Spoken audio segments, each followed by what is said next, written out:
All right, this is the Bill Seng podcast. I'm ready to go here.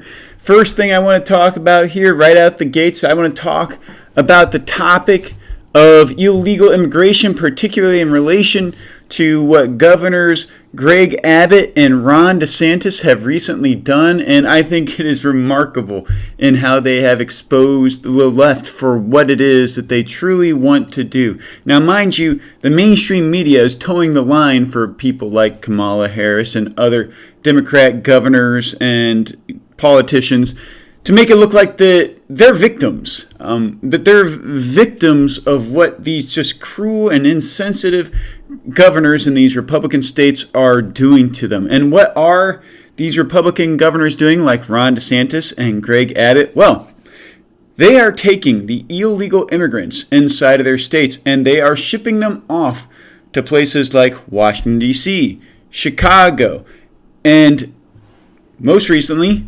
Martha's Vineyard. And frankly, for one, I think that it is hilarious. And two, I think that it is so far overdue. And I applaud these men for their creativity and how to handle this problem, as they are governors in Republican-run states, conservative states, and essentially, I don't know what the laws are exactly, but I do know that on the federal level that there are laws on the books about how to handle illegal immigrants. And essentially what it boils down to is you deport them. You don't keep them in the United States of America, not if we don't know who they are or where they are living. And it's not because that these people that are coming across the border are bad people per se. It's because we don't know what their business is inside of the United States. And it is possible that we've allowed terrorists over the border. It's possible we've allowed drug runners over the border. It's possible we've allowed gun runners over the border. It's possible that we have allowed gang members over the border. And all these things are true, by the way. We've allowed all of these things over the border without even knowing who these people are. In fact, Donald Trump ran on this issue, and that's how he won in 2016, was because he hammered illegal immigration and how he was going to do something about it by building a wall that was going to prevent just this constant stream of illegal immigrants from coming into the country. Now, the two most, I don't know if there's just two. There are three people I can think of that are immediately impacted by shipping off these illegal immigrants to these different cities. Let's take Chicago to begin with. First of all, Lori Lightfoot was kind of goading, kind of taunting Greg Abbott, Governor Abbott from Texas, to send illegal immigrants her way. What did she do as soon as she received these illegal immigrants? Now, mind you, this is all a ploy. It's all a stunt for her on her part in what she says, because first of all, she taunted him to send them. Now, politically speaking, that's typically how things go, is that they taunt, they goad, and then nothing happens. And lots of times it scares people. It creates an uproar where the governor, in this case, would think that, oh boy, I better not do this because I might not be popular among the public if it's getting out that I'm working in favor of my political opponents. Greg Abbott did it. He sent the illegal immigrants to Chicago, and now Lori Lightfoot is all of a sudden saying, oh, this is a cruel political stunt. How could they do this terrible thing, putting illegal immigrants on the side of the road and yada, yada, yada.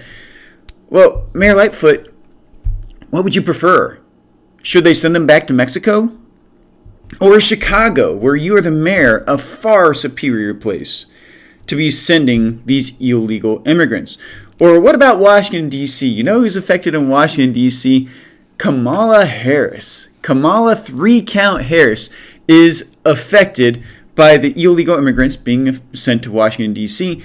If I'm not mistaken, I don't know if they're being offloaded or if they're just ending up outside of her Washington, D.C. home, which is remarkable, is hilarious, because again, the Democrats are telling us how wonderful these people are. And again, I have nothing against these illegal immigrants.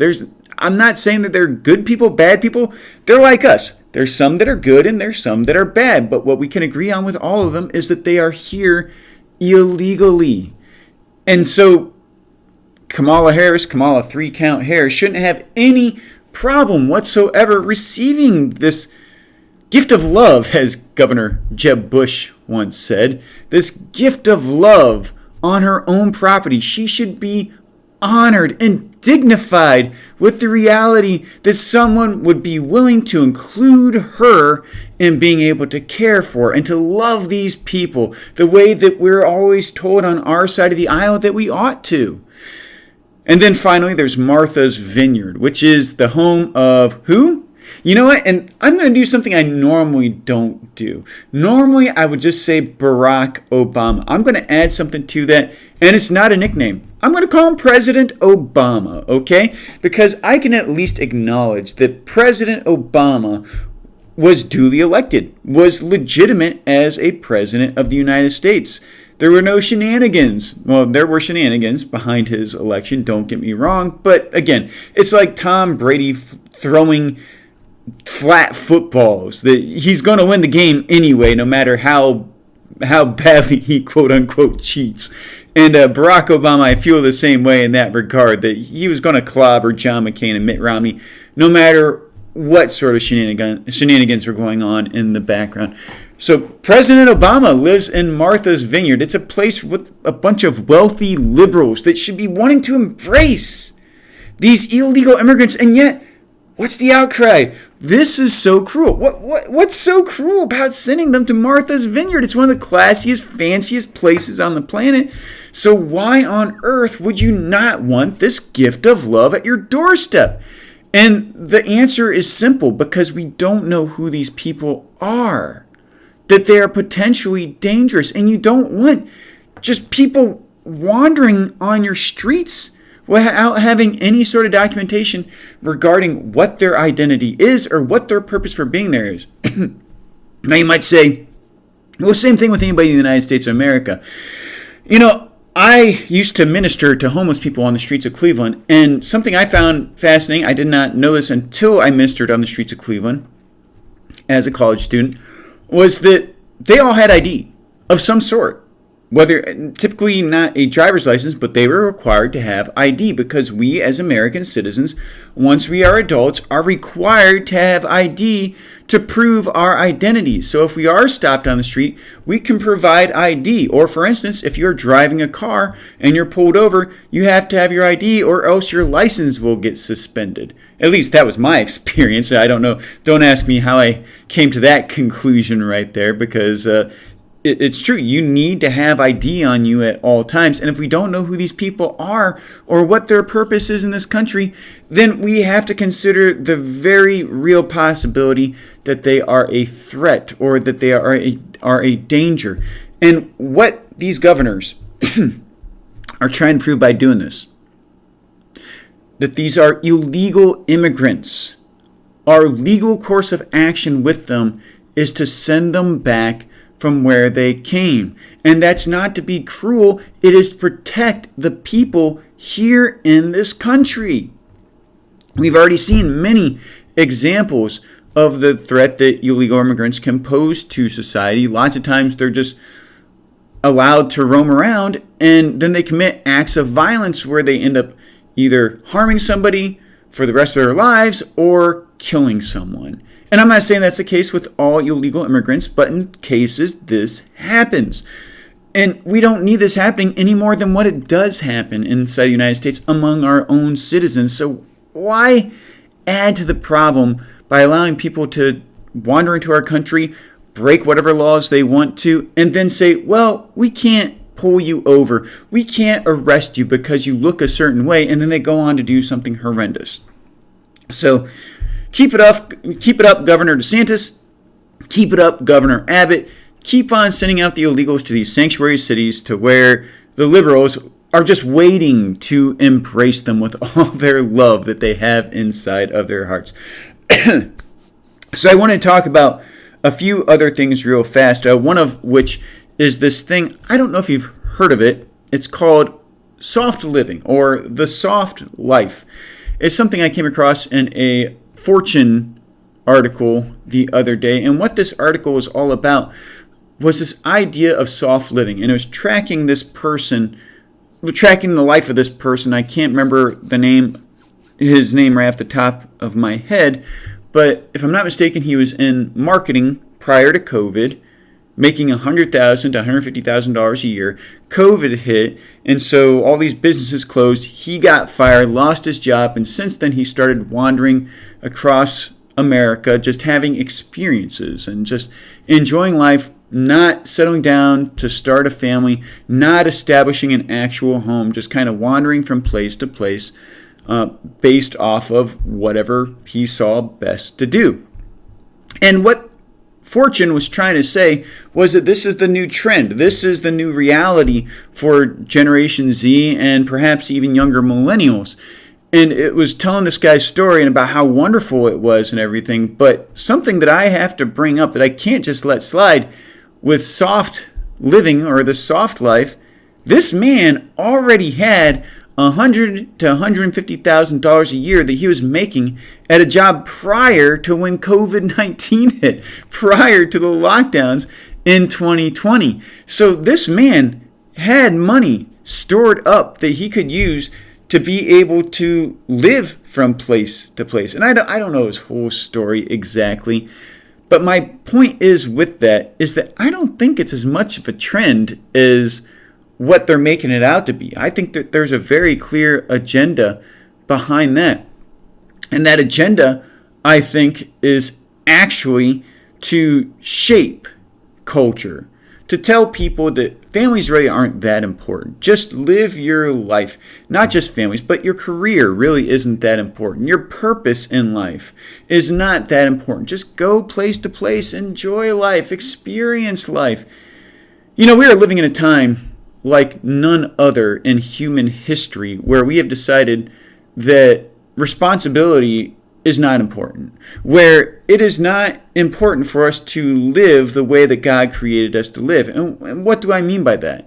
Well, that if you are a single man or a single woman, that most people in those situations desire to get married, to find a spouse, and to settle down and to start a family one day, and that becomes, for lack of a better way of putting it, their life's purpose. Raising their family, taking care of their spouse, living a life that is honorable and noble for the good of other people. The soft life, what I see in it is it's a selfish life. It's a detached life from the rest of the world. And it basically says, well, as long as I am taken care of, that's all that matters. And so what they do is they pick up sort of these gig jobs, where you can take it anywhere with you. And I don't have anything wrong with that. Nothing wrong with gig jobs. In fact, if that's your way of living, fantastic. I believe in being an entrepreneur. And I believe that that the gig economy is a way to be able to live your dream as an entrepreneur even. But it seems like there's been a huge cultural shift from traditional values, and also I'll add the way of the world in terms of the way that nature operates within human existence, into this sort of, how to put it, this mode of living that even though we are claiming through this mode of living to be nothing better than animals, that it's actually saying that we occupy a higher place than animals. And not only that, but I occupy the center of the universe. That I am what all things should revolve around. My own personal happiness is all this life should be about. And they used to say that God is the opiate of the people, but what I've posed is that without God, then opium is the opiate of the people. And I would say that this is kind of the new opiate of the people, is just having experiences here and there, producing enough emotional satisfaction that you can go on for another day. Be that with using drugs or without using drugs. Be that with drinking or without drinking. Be that with whatever mode of euphoria is undertaken. the soft life is, I don't know that it's as big of a trend as what they're making it out to be. I don't believe it is. I think they're trying to shape culture to take us away from the family unit and to mold culture in such a way that is suitable for a grander agenda shaped by politics and politicians. And I'm not going to go too much into that. That might sound conspiratorial. And yet, if you look at all the mainstream news, if you look into the agendas being set forth, that they do have a very clear theme. Conservation, sustainable living. I'm trying not to say certain words because I don't want you to think I'm totally crazy. And ultimately, they want to make sure that society is in check. Now, mind you, this all originates from one side of the political aisle. I'll let you guess which one that is. And it's just, frankly, when you get down to it, it's not natural, it's not godly, it's not good what they are trying to promote. And ultimately, it is caving to fear. So there's that. Real quick note. This is totally random. I have not watched this show yet, but the Rings of Power have come out. The Lord of the Rings, the Rings of Power. By the way, I love the Lord of the Rings trilogy. I'm one of the few who actually love the Hobbit trilogy, but I have not read the books for any of them. I'm going to have to get on that sometime and read all those books so I can hate the movies and the shows as much as everybody else does. I have not seen the Rings of Power. As I said, it looks dazzling as far as the cinematography, the filming of it is concerned. I have heard that it, in terms of just being a pure show, is a decent show. Nonetheless, the agenda within that is still coming out very clearly, as it seems that any hint that there was before of white male protagonists is gone. That they, I don't know anything about who white males are within this show, but basically if you're going to have a storyline within the Rings of Power, you either have to be a woman or you have to be ethnically diverse, so to speak. And to tell the truth, I don't mind that at all. In fact, when I hear about that, I think of Star Wars, the new Star Wars movies, and my goodness, I hope I'm not digging myself a pit right here, but to tell the truth, overall, one of the most hated Star Wars movies of all time, The Last Jedi, I actually enjoyed that movie. Overall, I enjoyed that movie, but there was two problems I had with it. One, the dialogue was horrendous. It was terrible. It's like they forgot what universe these people lived in. In the beginning of the movie, one of the characters leaves a fake cell phone message for one of the bad guys, and it's like, they don't got cell phones or answering machines. At least I don't think so in Star Wars. I don't think that's part of their universe. Correct me if I'm wrong. And then another one of the things that was dead obvious was, and it started with, the first one. I can't remember what the first one in the new trilogy was called. The Force Awakens. Is this shift from having white male protagonists into, you had Rey as your main character, you had Finn as another character, and Finn is a black man. And so those were some of your main protagonists right there. And to tell the truth, I like those characters quite a bit. The problem is that The Last Jedi really showed where the series was going by just overemphasizing the ethnicities. In fact, the one that I had the biggest problem with in terms of that was the Chinese girl, who is Chinese, in this galaxy far, far away. What's the deal with that? I don't get it, how you can be Chinese and live in a galaxy far, far away, and yet, culturally speaking, that's who this person was, that they were very clearly of the Orient. And that made no sense to me whatsoever. And I kind of think that that's where they're going with the Rings of Power as well, that they're taking characters into cultural and ethnic boundaries that transcend the boundaries that we know would have been in an era that long ago. So, and again, I don't know, and I'm sure that, again, I heard that it's a fun show, it's a good show, and I know that some people will be like, why are you picking on the fact that they're all women characters? All the main characters in the movies were all men.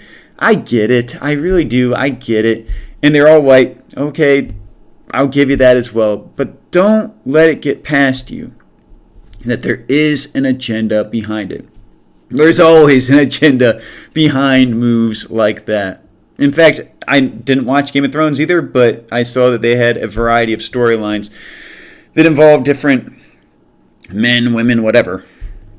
So I just want to get that off my chest real fast. My final thing I want to talk about today is I finally got to catch a brief segment of the Joe Rogan and Aaron Rodgers interview. And oh my goodness, I used to be mad at Aaron Rodgers, and after this interview, man, I am practically in love with the guy now. He sounded brilliant, and I think that this is what Aaron Rodgers has really needed. He had that meltdown last year before the NFL season. For those of you who don't know, he's the quarterback for the Green Bay Packers. He is a Super Bowl winning quarterback and Super Bowl MVP, 4-time MVP, I believe, in the NFL. And after all that, he started making his stances on things known. For instance, he refused to get the COVID vaccination. Now, that's just what he did. I'm not making a statement about that. That's just what he did. He refused to get it. Okay? And then he started coming out about other things too. And I was like, wow, he is on point. And I think that he was really looking to come out of his shell of just being an NFL quarterback. That he's a deeper thinker than that. And in this Joe Rogan interview, I liked what they had to say in this 4-minute segment that I got to see, where they're talking about that people are taught not to think anymore. And I agree with that. People are taught not to think anymore. That doesn't mean that you don't think. That simply means that what you do is you receive information from experts. You digest that, and then you regurgitate that. And that is your knowledge. And it's so difficult living in the world today where the knowledge base is purely revolving around this intake, digestion, and regurgitation method. This is how I'll put it. When I was in college, I had to write a lot of research papers. We would just gather all the information we could and write a report on what we learned, what it was that we were discovering inside of this research. And it was always very black and white. I went to seminary. And then my professor, Jim Davison, by the way, being the first one to do this, gave us a very different challenge for me and my other professors as well. And that was write a reflection paper on this. And so I just gathered all the information in it and wrote it all down and spouted it all out on the paper. And he said, that's a good essay, but that's not a reflection paper. I was like, huh? What's that? A reflection paper means that you are putting your own thoughts into it. You are considering what they are saying, and you are critiquing, and you are you're really considering what is said, and you're making a determination in your mind whether this is true or false, whether this and what it means to you, how it affects you, how it affects others, and so forth. It's considering things. A reflection paper is simply that, consideration. And that's what I see with Aaron Rodgers and Joe Rogan's interview. And by the way, it's one of the few times when a commentator actually hit the nail right on the head when it came to college education. I agree with Joe Rogan of what they are doing to college students, that they're heaping them up with this debt that they can never get rid of until the day that they die. And by the way, I am in no way advocating for student loan forgiveness. I still believe that we got to pay that off. We got to expose these things. That this is a predatory system against the student who goes into college at 18 years old. And I remember Joe Rogan said that, or was it Aaron Rodgers? One of the two said that the most shame they ever got in their lives was when they took a year off of school to think about what they wanted to do. And whichever one it was, said that they're shamed for doing that, for taking 1 year off to think about their options. So what is that exactly? I think that that's really remarkable. And I actually wanted to talk about this in a grander scheme, a grander narrative regarding why it is that I podcast. But that's a large part of it, is that I want to encourage free thought. I don't just want to spit out a bunch of facts to you and have you just believe me for my word. I want to throw ideas out there and you think about it, you research it, you consider whether what you're reading is true or false. What I do for this podcast, I look for both conservative and liberal sources. That way I can get both sides. By the way, the first one that I talked about, the illegal immigration, I looked up CNN for that. And when I saw they're talking about it, I knew it was true. But I knew that they were taking a very slanted angle from it because they're talking about how cruel it was. Now, most people, when they see a source like that, if CNN is their go-to place, what do? They say that Lori Lightfoot said that it is very cruel to send illegal immigrants to Chicago. And then you say, oh my goodness, those Republican governors, they're so cruel. Well, that's not critical thinking right there. Why are they saying it's cruel? They're saying it's cruel because they are called to the floor. So don't be somebody that forgets to think. Train yourself to think if you have to. And that's a difficult task. It takes a lot of knowing what you believe, but it also takes reading the opinions and thoughts of the other side. And until really, and this is my opinion, I think that once you get to a certain point, you don't have to consider all things once you know where you stand. Once you know where you stand, I think that it's better for you to become solidified in what you believe. And if you happen to come across something that's contradictory to what you believe, you consider outside sources to see if you're believing a lie. And if you are able to gather enough evidence, if you're able to find a reason as to why it's not contradictory to what you believe, then continue to believe what you believe. But if you find out that it is contradictory to what you believe and continues to be contradictory to what you believe, and there's no other explanation for it other than it's contradictory to what you believe, then in that case, you have to change what you believe. So, get on WilliamHSeng.com. Check out what I have on that website. Visit YouTube and Rumble. Subscribe, okay? I'm not even giving you an option anymore. If you're watching this video, you are subscribing now to Rumble and YouTube, my channel. On YouTube, it's William Seng, and on Rumble, it's the Seng Network. So you don't have an option anymore. No more excuses. You're getting on Rumble. You're getting on YouTube. You are subscribing right away, and I'm going to thank you for that. Again, this is the Bill Seng Podcast. I'd like to thank you for joining us for today's show. Have a great day.